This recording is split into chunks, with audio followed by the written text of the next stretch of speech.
Hi, it's Steve. Today we'd like to show you how to change the lid latch on your top load washer. It's a really easy job. Let me show you how we do it. Now to do this repair, we're simply going to lift the lid up and support it. We only need to remove these 2 screws to lift the old latch off of there. Now they're stainless screws, so even with a magnetic screwdriver, chances are you may drop them. So you want to put something in your tub so that they don't get lost.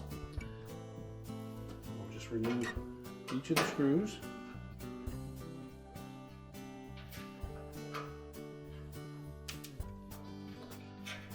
Slide the old latch assembly off of the lid. We'll take our new one.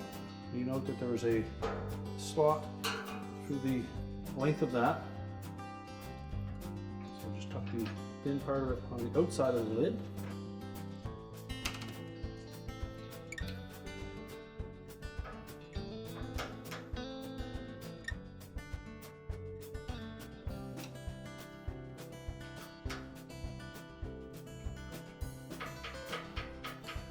And just tighten both of the retaining screws.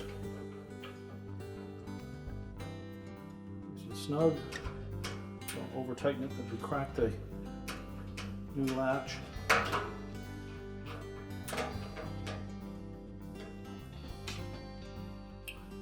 And we'll just check to make sure that it lines up properly. And our repair is complete.